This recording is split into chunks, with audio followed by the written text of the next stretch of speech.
What's up, my friends? Aloha, and thanks for coming back to the channel. If you're new, please like the video, subscribe to the channel. If you have questions, comments, or suggestions you want to see in a video in the future, drop them in the comments box.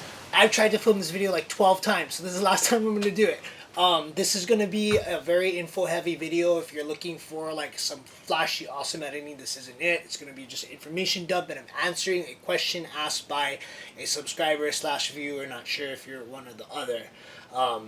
So yeah, it's going to be like a college lecture, but cooler because I'm doing it. Anyway, C. Chapin, I'm sorry if I'm mispronouncing your name. I know what that's like because Hawaiian names.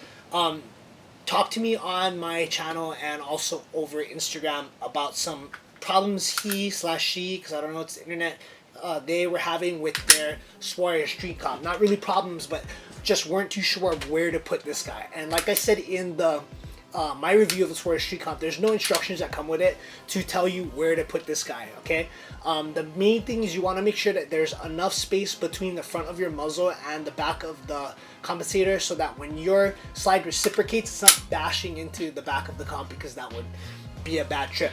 This was kind of intended to be used with Sawyer's Tacticals barrel naturally. When you buy threaded barrels, different companies make them differently, so how much space how much threads you have is gonna differ.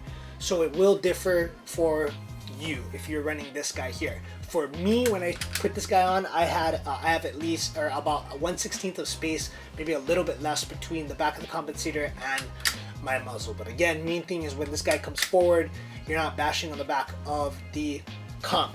This compensator, like I said before, is a compromise, okay? You are getting a small, very small, a micro carry compensator that fits on the 43X and is able to be used in a 48 holster. You don't have to change any of the inside components, and I'll talk about that in a little bit, okay? But you're not getting like maximum compensation because, again, it is a compromise, okay? So that's our Sawyer Street Comp.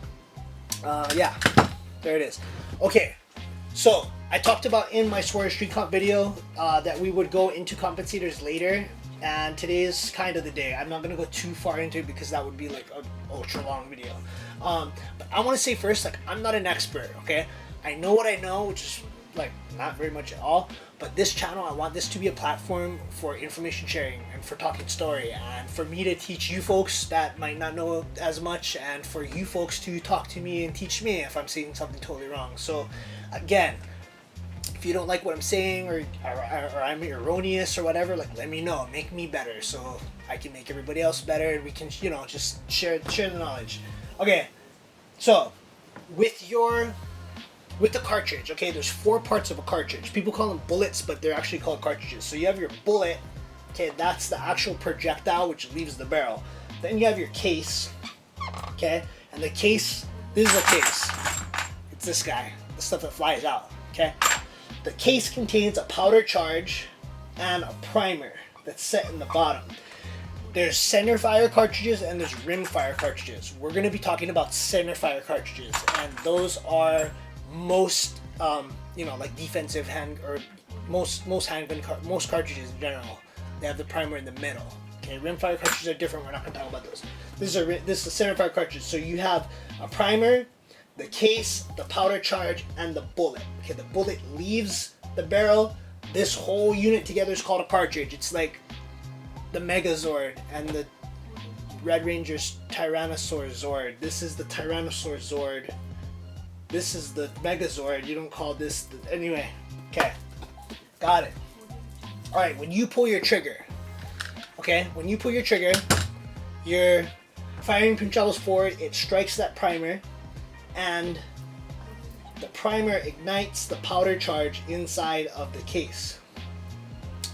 That causes like an explosion, okay? And there's all these hot gases, all that matter is converted into energy, and that needs to expand. So as this expands, what it does is it causes the case to expand, and it pushes against the sides of your chamber. That effectively seals off the back of the barrel, okay? All that hot gas has to go somewhere, so that causes the bullet to travel forward. Okay, all that gas pushes your bullet out of your barrel. Alright, once your bullet leaves your barrel, there's a very small amount of air that is displaced. That air that was existing inside of your barrel, the bullet pushes it out. But most of the bang that you hear, that loud noise, is all the hot gases following your bullet, pushing it out, and those gases hitting the atmospheric air. It causes that big bang. It's that big expansion of air. Okay, so we've established that we have gas, we have energy coming out of your barrel, pushing your bullet forward. Every action has an equal and opposite reaction. That's physics. Okay. So when that bullet travels forward, okay, we have a opposing force that's pushing back into us here. That's called recoil. Some people call it kickback, but it's called recoil. But I guess you can call it kickback if you want. Okay, and when recoil occurs, if you have a real junk grip, a real weak grip, and your wrists are broken, that's what you get. You get this. Okay, and if you have a real good grip and you're holding your firearm the correct way, you're still gonna get a little bit of, muzzle rise unless you're fighting it down. But that force needs to travel somewhere, and it's traveling rearward. That force that you feel is called perceived recoil. Okay, so here's where the compensator comes in. You have your compensator. That's this guy, this square. And there's ports cut into the top of the compensator. Okay, there's also ports cut into the side of the compensator. So here, on our square street comp, we can see the ports cut in the top, and there's ports cut in the side. So as those hot gases follow the bullet out, okay, we have gases venting up. Kind of like if you imagine like a jet, okay, they're boom, up in the air, okay, and also out toward the side. So that ejection of gases out the top of your compensator is mitigating the force of the rise. So right, we have muzzle rise, you fire your gun, that hot gas going up is pushing your barrel down. Okay, that's helping you getting your sights back on faster. It's fighting that muzzle rise. Okay, these ports on the side venting the gas out, they're kind of venting it out back a little bit like this. Okay, but also more out to the sides. That's causing almost like an isokinetic, or it's entropy is what they call it in physics, like equilibrium, and that's fighting the rearward travel of the firearm, thus reducing the perceived recoil, like what you feel. Okay, so we're establishing that a compensator reduces recoil force. Okay, compensator will also add weight to the end of your firearm, so that weight in and of itself is helping to keep the barrel down, and mass, having more mass in your hand, is going to reduce the amount of recoil that you feel. Okay, like a big steel frame 1911 is going to have less perceived recoil than like a really light, like a real light gun. Okay, just because there's less mass there. All right, so compensators decrease recoil power.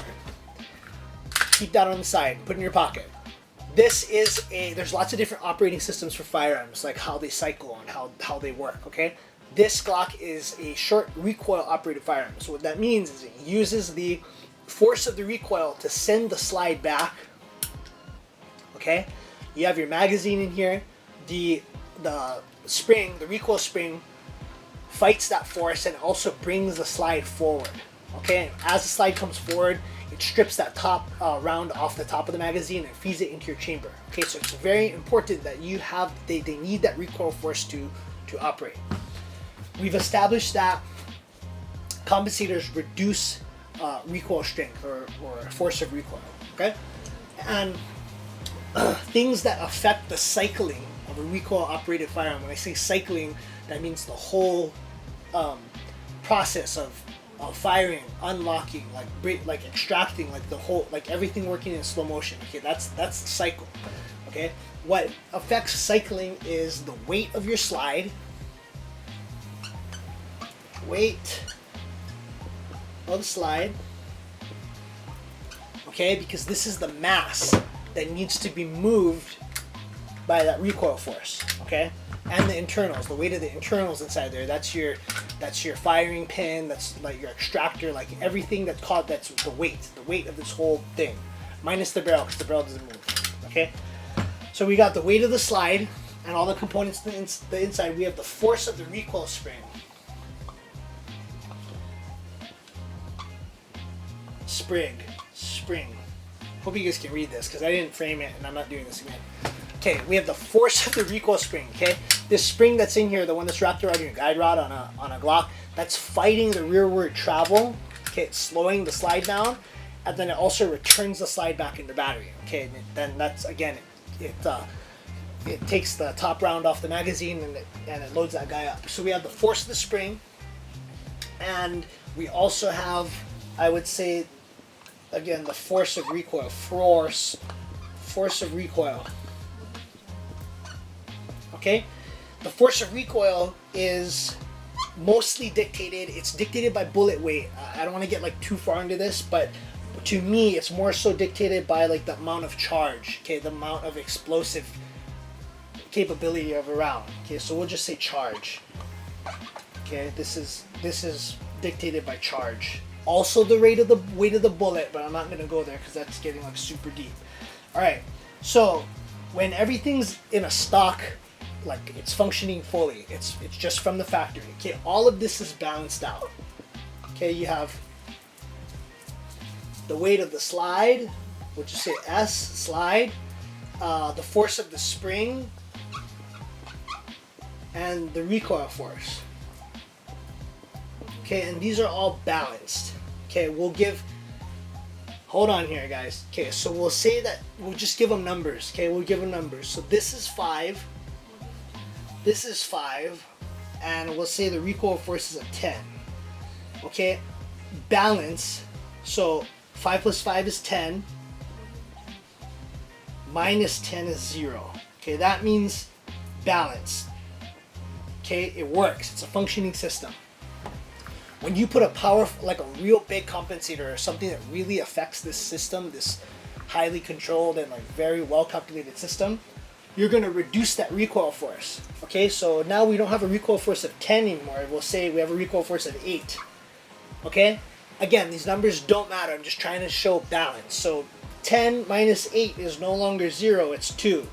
Okay, and 0 is our magic number. Again, the numbers don't matter. I'm just trying to show balance. Okay, so now we have an imbalanced system. Okay, that means that our firearm is not going to cycle the same way.